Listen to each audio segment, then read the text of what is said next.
তাজমহল বিশ্বের অপূর্ব সুন্দর স্মৃতিসৌধ ও মনোমুগ্ধকর নিদর্শন। ভারতের বুকে দাঁড়িয়ে থাকা একটি অনন্য সৌধ তাজমহল, প্রেমের প্রতীক, মুঘল স্থাপত্যের শ্রেষ্ঠ নিদর্শন।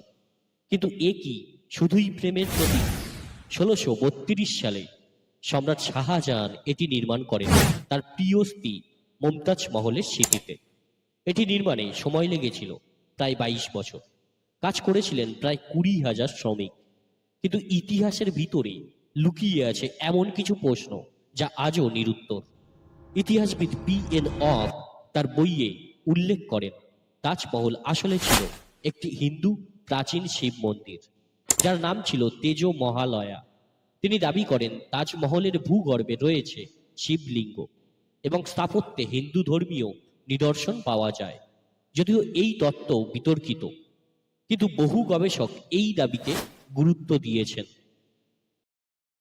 আজ থেকে ৪০০ বছর আগে ভারতের থেকে ধনী ও সম্পদশালী দেশ পৃথিবীতে ছিল না। তারপর ব্রিটিশরা ভারতে আসে এবং লুটপাট করে নেয় সবকিছু, নিজেদের হাতে নিয়ে নেয় সবকিছু। আর সেই লুটপাট থেকে বাদ পড়েনি তাজমহলও। আজ আপনারা যে তাজমহল দেখছেন, ঠিক ১০০ বছর আগে এমন ছিল না। বিভিন্ন যুদ্ধ, সংঘাত, লুটপাট এসবের শেষে পড়ে আছে তাজমহলের বাকিটা। নমস্কার বন্ধুরা, আমি সুব্রত রয়েছি আপনাদের সাথে তাজমহলের বহু অজানা তথ্য নিয়ে আজকের ভিডিও। শুরুতে অনুরোধ করব, চ্যানেলটিকে সাবস্ক্রাইব করে পাশে থাকা বেল আইকনটি ক্লিক করে দিতে ভুলবেন না এবং লাইক ও কমেন্ট করে আপনার মূল্যবান মতামত আমাদেরকে জানাবেন। আপনাদের লাইক ও কমেন্ট আমাদের অনুপ্রাণিত করবে এমন কিছু ভিডিও বানানোর জন্য। আমেরিকার প্রেসিডেন্ট বিল ক্লিনটন যখন তাজমহলে ঘুরতে এসেছিলেন, তখন তিনি বলেছিলেন, এই পৃথিবীতে দুই ধরনের মানুষ আছেন। প্রথমত, যারা তাজমহল দেখেছেন, এবং দ্বিতীয়ত, যারা তাজমহল দেখেনি। এবং সেই কথাটা যে কতটা সত্য আপনারা যারা তাজমহলে গেছেন তারাই বলতে পারবেন একমাত্র। আমি অবশ্য এখনো যেতে পারিনি, আপনারা গেছিলেন কিনা অবশ্যই কমেন্ট করে জানাবেন। ভারতের ঐতিহাসিক ও দর্শনীয় স্থান তাজমহল। এটি ভারতের উত্তরপ্রদেশে যমুনা নদীর তীরে অবস্থিত। তৎকালীন প্রায় ৩ কোটি টাকায় নির্মিত এই তাজমহল ছিল বহুমূল্য রত্ন, দেশ বিদেশের বিভিন্ন প্রান্ত শিল্পের ভাণ্ডার। দেশ স্বাধীন হওয়ার পর ভারত সরকার তাজমহলের সংস্করণ করেন, কিন্তু ব্রিটিশরা যে লুটপাট করে এই তাজমহলে তা উদ্ধার করা যায়নি। এই লুটপাটের ভিতরে ছিল প্রায় ২৮ রকমের মার্বেল, হিরে, মাণিক্য, জহুরত। তাজমহল তৈরি হয়েছে বিভিন্ন ঐতিহ্যবাহী নকশার উপর, বিশেষ করে পারস্য ও মুঘল স্থাপত্য অনুসারে, যাদের মধ্যে তিমুরের গুর-ই-আমির, হুমায়ুনের মাজার, ইমাদুদ্দৌলার মাজার এবং দিল্লিতে শাহজাহানের নিজের তৈরি দিল্লি জামে মসজিদ। আর এগুলো বেশিরভাগ তৈরি হয়েছিল লাল বেলে পাথরের, কিন্তু তাজমহল তৈরিতে ব্যবহার হয় সাদা দামি মার্বেল পাথরের। আর এই পাথরের ব্যবহার প্রচলন করেছিলেন শাহজাহান। ফরাসি পর্যটক ফ্রান্সিস বেরনিয়ার তাজমহলে ঘুরতে এসেছিলেন এবং তিনি বলেছেন, একটি নির্মাণ করেছেন সম্রাট জাহাঙ্গীর তার পিতা আকবরের সম্মানে এবং অন্যটি সম্রাট শাহজাহান তার স্ত্রী স্মরণে তৈরি করেছেন তাজমহল, যা অসাধারণ সৌন্দর্যের অধিকারী। স্বামী তার স্ত্রীর শোকে এতই শোকার্ত যে স্ত্রী জীবনে যেমন তার সাথেই ছিলেন, মরণেও তিনি তার কবরের কাছেই থাকবেন। তাজমহলে প্রবেশের মোট 3টি প্রবেশদ্বার রয়েছে, দক্ষিণ, পশ্চিম ও পূর্ব দিক। তাজমহলের ভিতরে প্রবেশের প্রথমে আপনাদের চোখ চলে যাবে সারি সারি ঘরগুলোর দিকে। আর এই ঘরগুলোতে একটা সময়ে তাজমহলের সুরক্ষার জন্য মোতায়েন থাকত মোগল সৈনিকরা। আর একটু আগিয়ে গেলে দেখতে পাবেন আরো কিছু ঘর, আর এই ঘরগুলোতে থাকতেন তাজমহলের কারিগররা। একটানা ২২ বছর ধরে এই ঘরের মধ্যে ছিলেন কারিগররা। তাদের থাকার জন্য এই ঘর তৈরি করা হয়েছিল। টানা ২২ বছর ধরে চলেছে তাজমহল তৈরির কাজ। আরো কিছুটা আগালেই আপনারা দেখতে পাবেন তাজমহলের মুখ্য দ্বার।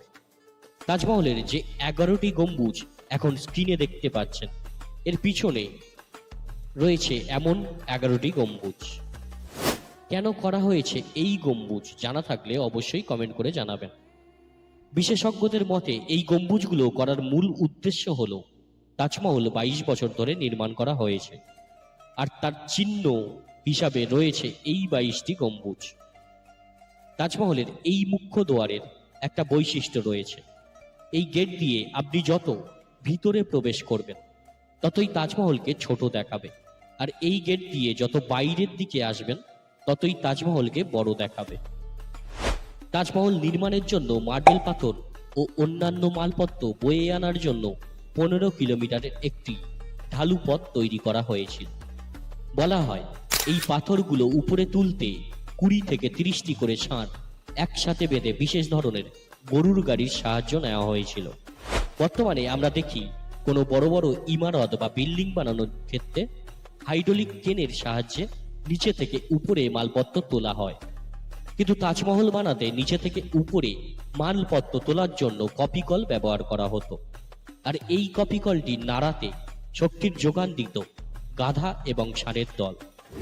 ভিত্তি আর সমাধি নির্মাণ করতে সময় লেগেছিল প্রায় 12 বছর, আর বাকি অংশগুলো নির্মাণ করতে লেগেছিল আরো 10 বছর। মোট 22 বছর লেগেছিল তাজমহল নির্মাণ করতে। তাজমহল নির্মাণের সময় আধুনিক সিমেন্টের ব্যবহার ছিল না, তবুও এটি শত শত বছর ধরে অবিকল দাঁড়িয়ে রয়েছে। এর স্থায়িত্ব রহস্য লুকিয়ে আছে প্রাচীন মোগল ইঞ্জিনিয়ারিং এবং বিশেষ নির্মাণ উপাদানে। তাজমহল নির্মাণে সিমেন্টের পরিবর্তে বিশেষ এক ধরনের আঠা ব্যবহার করা হয়েছিল। এই আঠা তৈরি করা হয়েছিল চুন, বেলগাছের আঠা, ডিমের সাদা অংশ, বাতাসা, গুড় এবং বিশেষ ভেষজ উপাদানের মিশ্রণে। এই মিশ্রণটি পোর্টল্যান্ড সিমেন্টের আবিষ্কারের আগে অন্যতম শক্তিশালী নির্মাণ উপাদান ছিল, যা পাথর ও মার্বেলের সংযোগ দৃঢ় রাখতে সাহায্য করত। এই কারণে শতাব্দীর পর শতাব্দী ধরে তাজমহলের কাঠামো দাঁড়িয়ে রয়েছে আজও। ইতিহাসের পাতায় উল্লেখ আছে শাহজাহান মমতাজকে ভীষণ ভালোবাসতেন, আর তার সাক্ষী হিসাবে রয়েছে এই তাজমহল। তবে এই ভালোবাসা নিয়েও অনেকে অনেক রকম প্রশ্ন তোলেন। শাহজাহান এবং মমতাজের বিবাহ খুবই অল্প বয়সে হয়েছিল, আর বিবাহের পর একের পর এক সন্তানের জন্ম দেন মমতাজ। তবে চতুর্দশ বা 14তম কন্যা সন্তান গৌহর বেগমের জন্ম দিতে গিয়ে প্রাণ হারাতে হয় মমতাজের। তাই প্রশ্ন ওঠে, শাহজাহান যদি সত্যিই মমতাজকে ভালোবাসতেন তাহলে এত সন্তান শুধু তার থেকে কেন আশা করেছিলেন? তার তো আরো 3টি স্ত্রী ছিলেন।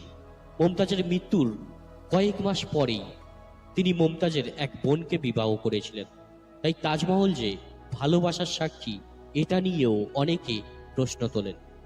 এই বিষয়ে আপনার কি মতামত তা অবশ্যই কমেন্ট করে জানাবেন।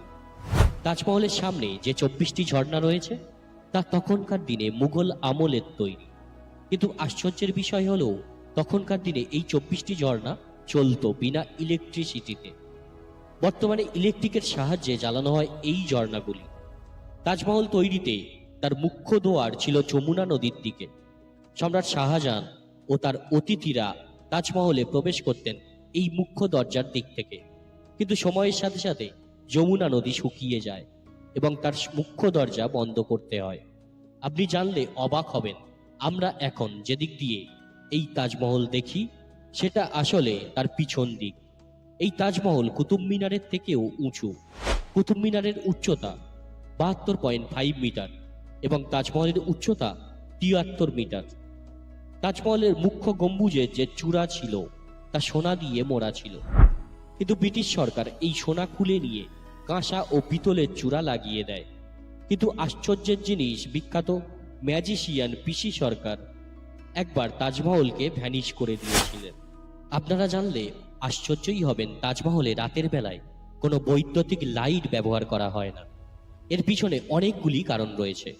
প্রথমত, রাতের বেলা তাজমহলকে দেখার জন্য আলোর কোনো রকম প্রয়োজনই পড়ে না, কারণ তাজমহল ব্যবহার করা সেই সাদা মার্বেল পাথর অমাবস্যার রাতেও একে উজ্জ্বল করে তোলে। দ্বিতীয়ত, এখানে রাতে যদি আলো ব্যবহার করা হয় তাহলে পোকামাকড়ের উপদ্রব অনেক বেড়ে যাবে, তার ফলে তাজমহলের সৌন্দর্যকে নষ্ট করে দিতে পারে। তাজমহল কোনো একজন ব্যক্তি দ্বারা নকশা করা নয়, এ ধরনের প্রকল্পে অনেক প্রতিভাধর লোকের প্রয়োজন। বিভিন্ন উৎস থেকে তাজমহল নির্মাণ কাজে যারা অংশ নিয়েছিলেন তাদের বিভিন্ন নাম পাওয়া যায়। পারস্য দেশীয় স্থপতি ওস্তাদ ঈসা নকশা করায় বিশেষ ভূমিকায় অনেক স্থানেই তার নাম পাওয়া যায়। বড় গম্বুজটির নকশা করেছিলেন তত্ত্বমান সাম্রাজ্য থেকে আসা ইসলাম খান, যাকে গোলাপদের প্রথম নকশাকারী এবং সে যুগের একজন প্রধান গম্বুজ নির্মাতা মনে করা হতো। কাজিম খান লাহোরের বাসিন্দা। বড় গম্বুজের চূড়ায় যে স্বর্ণের দ্বন্দ্বটি ছিল তিনি তা গড়েছিলেন। চিরঞ্জিলাল একজন পাথর খোদাইকারক, যিনি দিল্লি থেকে এসেছিলেন। প্রধান ভাস্কর ও মোজাইকর হিসাবে নেওয়া হয়েছিল। ইরান থেকে আমানত খান, যিনি প্রধান চারুলিপিকর। তার নাম তাজমহলের প্রবেশপথের দরজায় পাথরে খোদাই করা আছে। মোহাম্মদ হানিফ রাজমিস্ত্রিদের তত্ত্বাবধায়ক ছিলেন। সিরাজ ইরান থেকে মীর আব্দুল কারিম এবং মুকারিমাত খান, যারা ব্যবস্থাপনা ও আর্থিক দিকগুলো সামলে দিতেন। অনেকে এটাও দাবি করেন শাহজাহান নাকি তাজমহল নির্মাণ করার শ্রমিক যারা ছিলেন তাদের নাকি হাত কেটে নিয়েছিল তাজমহল নির্মাণ করার পর। তবে বন্ধুরা, এটা একদমই ভুল কথা। ইতিহাস ঘাঁটলে আপনিও জানতে পারবেন যে সমস্ত কারিগর এই তাজমহল নির্মাণ করেছিলেন তাদের সাথে শাহজাহানের একটা চুক্তি হয়েছিল। আর শাহজাহান তাদের সারা জীবনের বেতন দিয়ে বলেছিলেন এই চুক্তিতে তারা যেন আর কখনো কোথাও এত সুন্দর ইমারত না নির্মাণ করেন। এবারে চলুন প্রবেশ করা যাক তাজমহলের ভিতরের দিকে। আশা করি প্রবেশ করেছেন আপনারা। তাজমহলের ভিতরে উপরে যে কবর দুটি দেখা যায়, আমরা মনে করি ওটা মমতাজের কবর, কিন্তু ওটা আসল কবর নয়, ওটা একটা ডেমি কবর। এর ঠিক নিচেই রয়েছে আসল কবর, যেখানে কোনো পর্যটকদের যাওয়ার অনুমতি নেই। মমতাজ যখন মারা গিয়েছিলেন তখন তাকে বুলহানপুরে কবর দেওয়া হয়েছিল। শাহজাহান যখন তাজমহলের নির্মাণ কাজ শুরু করেন তখন তিনি বুলহানপুর থেকে মমতাজের কবর এখানে নিয়ে আসেন এবং তাজমহলে পুনরায় তাকে কবর দেওয়া হয়। তাজমহল তৈরি হয়েছে সারা এশিয়া এবং ভারত থেকে আনা বিভিন্ন উপাদান সামগ্রী দিয়ে। নির্মাণ কাজের সময় 1000টিরও বেশি হাতি ব্যবহার করা হয়েছিল নির্মাণ সামগ্রী বহন করে আনার জন্য। আলো প্রবাহী অস্বচ্ছ সাদা মার্বেল পাথর আনা হয়েছিল রাজস্থান থেকে। হলুদ বা বাদামি রঙের মধ্যমানের পাথর আনা হয়েছিল পাঞ্জাব থেকে। চীন থেকে আনা হয়েছিল সাদা সবুজ পাথরের টুকরো।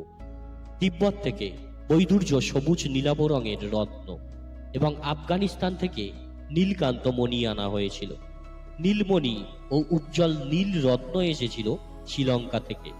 রক্তিঙা ভাব খয়েরি রঙের মূল্যবান পাথর এসেছিল আরব থেকে। এই 28 ধরনের মহামূল্যবান পাথর সাদা মার্বেল পাথরের উপর বসানো রয়েছে। আপনি যদি ভালোভাবে লক্ষ্য করেন তাহলে দেখবেন তাজমহলের 4টি মিনার একে অপরের প্রতি লম্বাভাবে স্থাপিত নয়, বরং এগুলি সামান্য বাইরের দিকে হেলে রয়েছে। অর্থাৎ তাজমহলের 4টি মিনার পুরোপুরি সোজা না হয়ে কিছুটা বাইরের দিকে ঝুঁকে তৈরি করা হয়েছে। এই বিশেষ নকশার প্রধান কারণ হলো ভূমিকম্প প্রতিরোধ করা। যদি বড় কোনো ধরনের ভূমিকম্প হয় তাহলে মিনারগুলি মূল সমাধির উপর পড়ে কোনো রকমভাবে ক্ষতিগ্রস্ত না করে, সেই জন্য এগুলোকে বাইরের দিকে হেলে নির্মাণ করা হয়েছে। এর ফলে ভূমিকম্পের সময় যদি মিনারগুলি ভেঙেও পড়ে তবে সেগুলি মূল সমাধির উপরে পড়বে না, বরং চারপাশে ছড়িয়ে পড়বে। সাদা পাথর দিয়ে তৈরি হওয়ার কারণে তাজমহলের রং এক এক সময়ে এক এক রকমই হয়। একদম ভোরবেলায় আপনারা তাজমহলকে দেখতে পাবেন গোলাপি রঙের, দুপুর বেলায় এটি সাদা রঙের দেখায়, আর সূর্যাস্তের সময় তাজমহলের রং হয় সোনালি, আর রাতের বেলায় এর রং হয় গাঢ় নীল। আপনি যদি তাজমহলের চারিদিকে ঘোরেন তাহলে দেখতে পাবেন অনেকগুলো ভেন্টিলেটর। তাহলে এটা নিশ্চিতভাবে বলা যায় যে তাজমহলের নিচে নিশ্চয়ই কোনো গুপ্ত ঘর আছে, আর তার জন্য এই ভেন্টিলেটর বানানো হয়েছে। তাজমহলের 22টি কক্ষ নিয়ে বহু তর্ক বিতর্ক রয়েছে। অনেকে দাবি করেন এর ভিতরে হিন্দু দেবদেবীর মূর্তি রাখা আছে, তবে প্রত্নতান্ত্রিক বিভাগের গবেষণা অনুযায়ী এগুলি আসলে কোনো কক্ষ নয়, বরং এগুলি তাজমহলের সংযোগকারী একটি সুড়ঙ্গ। এখানে দরজাও লাগানো আছে। এইসব দরজা নিয়মিত খোলা হয় এবং নিয়মিত পরিষ্কার করা হয়। ভারতীয় প্রত্নতান্ত্রিক বিভাগ ASI এই কক্ষগুলির ছবি প্রকাশ করেছেন, যা তাদের ওয়েবসাইটে দেখা যায়। আপনারা যদি ওয়েবসাইট ভিজিট করেন তাহলে দেখতে পাবেন তাজমহলের বন্ধ ঘরের ছবিগুলি। তাজমহল আসলে মোগল সম্রাট শাহজাহান নির্মাণ করেছিলেন, নাকি এটি আগে একটি হিন্দু শিব মন্দির ছিল? এই বিতর্ক দীর্ঘদিন ধরেই চলে আসছে। অনেকের দাবি তাজমহল আসলে একটি প্রাচীন হিন্দু শিব মন্দির ছিল, যার নাম ছিল তেজ মহালয়া। 1989 সালে ভারতীয় লেখক PN অক একটি বই লেখেন, যার নাম ছিল তাজমহল দি ট্রু স্টোরি। এই বইয়েতে তিনি যুক্তি দেখান যে তাজমহল আসলে একটি হিন্দু শিব মন্দির ছিল, যা পরবর্তীতে মোগল সম্রাট শাহজাহান দখল করেন এবং মুমতাজ মহলের সমাধি বানানো হয় এই তেজ মহালয়ায়। 2000 সালে PN অক এই দাবির ভিত্তিতে সুপ্রিম কোর্টে আবেদন করেন যাতে তাজমহলের নিচে খনন কার্য চালিয়ে সত্য উদ্ঘাটন করা হয়, কিন্তু আদালত এই দাবি খারিজ করে দেয়। এর আসল সত্যতা যাচাই করতে ভারতীয় প্রত্নতান্ত্রিক বিভাগ ASI এর গবেষণা অনুযায়ী তাজমহল কখনো শিব মন্দির ছিল না বলে কোনো ঐতিহাসিক প্রমাণ নেই, বরং ইতিহাসের নথি ও সমকালীন মোগল রেকর্ড অনুযায়ী সম্রাট শাহজাহান এটি নির্মাণ করেছিলেন। শাহজাহানের মৃত্যুর পর তার প্রিয় কন্যা জাহানারা বেগম তার মায়ের পাশে পিতা শাহজাহানকে কবর দেন। বর্তমানে তাজমহলে 2 থেকে 3 মিলিয়ন পর্যটক আসে, যার মধ্যে 2 লক্ষ পর্যটকই বিদেশি, যা একে ভারতের সবচেয়ে জনপ্রিয় পর্যটন কেন্দ্রে পরিণত করেছে। তাজমহল 400 বছর ধরে শাহজাহান ও মমতাজের ভালোবাসার প্রতীক হয়ে এসেছে এবং তা আগামী প্রজন্মের অনুপ্রেরণা হয়ে থাকবে। আজকের ভিডিওটি কেমন লাগলো অবশ্যই কমেন্ট করে জানাবেন, লাইক করে বন্ধুদের সাথে শেয়ার করবেন।